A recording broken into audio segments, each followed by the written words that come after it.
Hi guys, welcome back to dream UK. आप सभी के लिए एक मैं पॉजिटिव न्यूज़ लेकर आया हूँ ग्रेजुएट वीज़ा पे।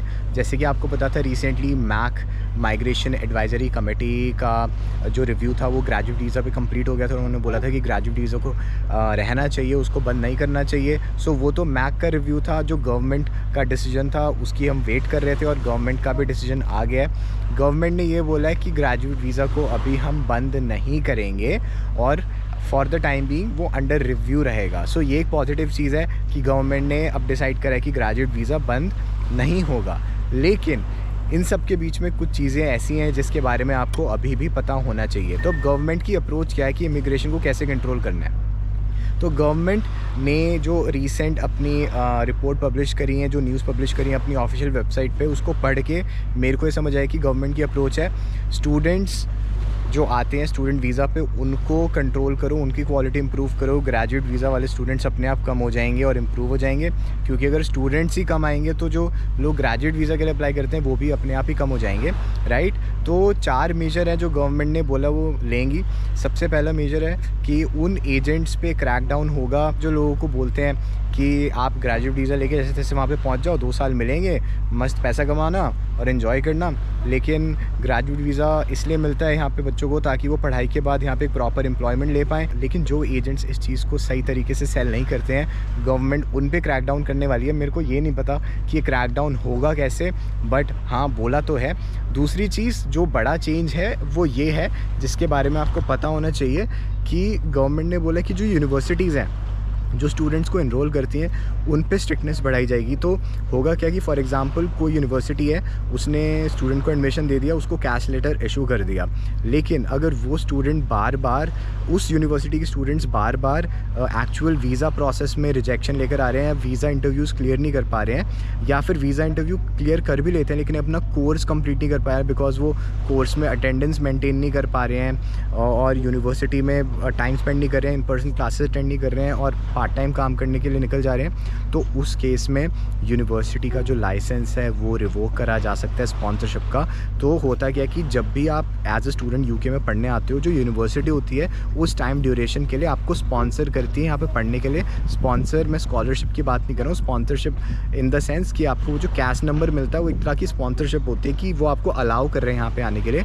तो अगर यूनिवर्सिटी की स्पॉन्सरशिप छीन ली जाती है तो यूनिवर्सिटी बाहर से स्टूडेंट्स को यूके में नहीं लेकर आ सकती है। सो इससे यूनिवर्सिटी के ऊपर बहुत ज़्यादा रिस्पॉन्सिबिलिटी आ जाती है, अकाउंटेबिलिटी आ जाती है और उनका ही हेडेक बढ़ जाएगा इन द फ्यूचर। सो इससे मेरे को लग रहा है कि यूके यूनिवर्सिटीज़ में एडमिशन लेना थोड़ा डिफ़िकल्ट हो जाएगा, बिकॉज़ वो उन्हीं लोगों को एडमिशन देंगे जो वीज़ा प्रोसेस क्लियर कर सकते हैं, जिनकी वीज़ा प्रोसेस में कोई इशू नहीं आएगा। तो प्री वीज़ा इंटरव्यू जो होते हैं, प्री कैस इंटरव्यू जो होते हैं, वो सब अब मेरे को लगता है कुछ यूनिवर्सिटीज़ में बढ़ जाएंगे। लैंग्वेज रिक्वायरमेंट्स भी बढ़ सकती हैं और अटेंडेंस की रिक्वायरमेंट भी बहुत ज़्यादा स्ट्रिक्ट हो जाएंगी, नहीं तो आपको कोर्स से भी निकाला जा सकता है। मेरे को लग रहा है ऐसे चेंजेस जो यूनिवर्सिटीज़ हैं वो लेकर आएंगी, क्योंकि अगर वो ये सब नहीं करेंगी और लोग जो रूल्स हैं उनको फॉलो नहीं करते और वीज़ा में रिजेक्शन लेकर आते हैं तो यूनिवर्सिटी का लाइसेंस जा सकता है, जिसको यूनिवर्सिटी पे ब्रॉडर लेवल पे बहुत ज़्यादा नुकसान होगा।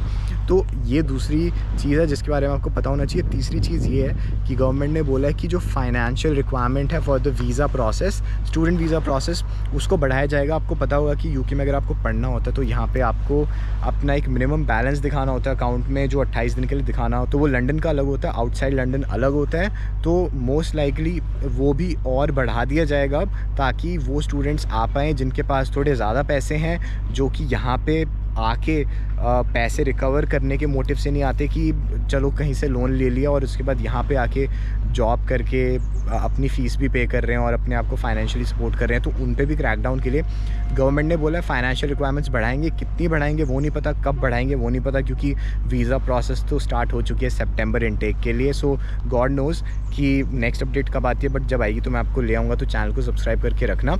और जो चौथी मेजर अनाउंसमेंट करी है वो ये करी है कि कुछ लैंग्वेज रिक्वायरमेंट्स में भी चेंजेस लेकर आए जाएंगे, कि जो आपकी इंग्लिश की लैंग्वेज असेसमेंट होती है उसको शायद थोड़ा बढ़ाया जाएगा या फिर उसको स्टैंडर्डाइज़ करा जाएगा थ्रू आउट द कंट्री, ताकि जो लोग इंग्लिश बोल सकते हैं, सुन सकते हैं, समझ सकते हैं अच्छे से, वही यूके आए और वो लोग ना आए जो यहाँ पे लैंग्वेज बैरियर फेस करते हैं, बिकॉज उनको यहाँ पे अच्छी एम्प्लॉयमेंट मिलने में दिक्कत आती है, फिर वो लो पेइंग जॉब्स करते हैं, तो इससे यहाँ की गवर्नमेंट को उतना फ़ायदा नहीं होता है। सो ये 4 चीज़ें बताई हैं while graduate visa will stay. So graduate visa रहने वाला है, लेकिन जो मैंने आपको बताया था अब आपको भी समझ आएगा कि गवर्नमेंट का प्लान यही है कि स्टूडेंट्स पे क्रैक डाउन करो। जो स्टूडेंट वीज़ा पे अप्लाई करते हैं वो कम होंगे, तो ग्रेजुएट वीज़ा वाले भी अपने आप कम हो जाएंगे। और अभी ग्रेजुएट वीज़ा को रिव्यू में रखो। अब आप कहोगे कि ग्रेजुएट वीज़ा को अभी भी रिव्यू में क्यों रखा हुआ है, तो इसका रीज़न ये है, जो मैक ने अपनी रिपोर्ट निकाली थी उसमें ये बोला था कि जो स्टूडेंट्स ग्रेजुएट वीज़ा पे मूव करते हैं ना, वो लो पेइंग जॉब्स में ही रह जाते हैं, वो ज़्यादा इकोनॉमी में कंट्रीब्यूट नहीं कर पाते। क्योंकि अगर आप हाई पेइंग जॉब में होगे, आपका जो टैक्स बैंड है वो ऊपर का होगा, आप ज़्यादा टैक्स पे करोगे। लेकिन जो लोग ग्रेजुएट वीज़ा पर आते हैं वो लो पेइंग जॉब्स में रह जाते हैं। उसका रीज़न भी है यार, यहाँ पे जॉब मार्केट इतनी डिफ़िकल्ट है। कोई बच्चा यहाँ पर आता है स्टूडेंट वीज़ा पे, उसके बाद उसको 3, 4, 5, 6 महीने लग जाते हैं जॉब ढूंढने में, और वो भी एक एंट्री लेवल जॉब ढूंढने में। तो उसकी वो मार्केट सिचुएशन ही ऐसी है, उसमें स्टूडेंट को भी दोष नहीं दिया जा सकता। स्टूडेंट तो चाहते हैं कि उसको अच्छी जॉब मिले। जो लोग यहाँ से जो लोग यूके में इंडिया का भी 3-4 साल का एक्सपीरियंस लेकर आते हैं, वो भी चाहते हैं कि उनको एक अच्छी मैनेजरियल पोजीशन से ही कोई जॉब मिल जाए। लेकिन बहुत सारे सिचुएशंस में उनको भी स्टार्टिंग से ही स्टार्ट करना पड़ता है। सो अब ये तो मार्केट डायनामिक्स हैं, इसके बारे में कुछ करा नहीं जा सकता। लेकिन यही रीज़न है कि सिंस जो ग्रेजुएट वीज़ा होल्डर्स हैं वो बहुत हाई पेइंग जॉब्स नहीं कर पाते, और इसकी वजह से अभी इस रूट को रिव्यू में रखा जाएगा। तो आप कहोगे रिव्यू ख़त्म कब होगा, तो देखो 4 जुलाई से पहले तो मेरे को नहीं लगता, और इस पर कोई नई अपडेट आने वाली है। क्योंकि मैक ने जो रिव्यू देना था वो दे दिया है, गवर्नमेंट ने जो अनाउंसमेंट्स करनी थी वो कर दी हैं। क्योंकि 4 जुलाई 2024 को यूके में जनरल इलेक्शंस होंगे, जिसमें जो प्राइम मिनिस्टर होता है वो फिर से री इलेक्ट होता है। तो अभी यहाँ पे कंजर्वेटिव पार्टी अभी पावर में, जो कि एक राइटिस्ट होती है, और दूसरी इनकी ऑपोजिशन है लेबर, जो कि लेफ्टिस्ट होती है। तो इस बार चांसेस लग रहे हैं अभी गवर्नमेंट चेंज हो सकती है। तो 4 जुलाई के बाद जो गवर्नमेंट आएगी वही कोई अपडेट लेकर आएगी। लेकिन मुझे नहीं लगता कि ऐसे 1-1, 2-2 महीनों में पॉलिसी में चेंजेस करे जाएंगे। अब तो इन्होंने अभी यही बोला है कि graduate visa should stay for how long I don't know, because I am not a government official. तो मेरे को अंदर की बात तो नहीं पता, बट मेरे को नहीं लगता कि आने वाले महीनों में इसको एकदम से ऐसे चेंज कर दिया जाएगा। बिकॉज यूनिवर्सिटीज़ भी प्रेशर डाल रही हैं बहुत ज़्यादा, क्योंकि उनको भी तो पैसे आपसे ही मिलते हैं। सो आई थिंक अगर आप यूके में आना चाहते हो, यहाँ पे 2 साल काम करना चाहते हो, so it's a good place. But again job market is difficult, but I don't know how it's gonna change in the coming years. But यहाँ पे स्पॉन्सरशिप का फिर भी जो सीन है वो थोड़ा मुश्किल हो गया है बहुत ज़्यादा। सो मैंने अपनी पास्ट वीडियोस में भी आपको समझाया है कि अलग अलग सिचुएशंस जो आउटकम निकलते हैं उसमें आपको क्या करना चाहिए, ग्रेजुएट वीज़ा रहता है नहीं रहता है। तो उसमें मैंने ये सिचुएशन भी समझाई थी कि अगर 2 साल का ग्रेजुएट वीज़ा रह जाता है तो आपको क्या करना चाहिए।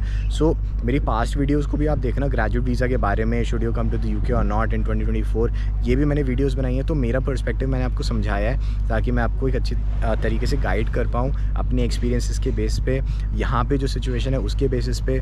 सो इस चीज़ को आपको खुद से समझना है। बट 2 साल के लिए तो ग्रेजुएट वीज़ा है, तो आप यहाँ पे आके वर्क एक्सपीरियंस तो गेन कर सकते हो।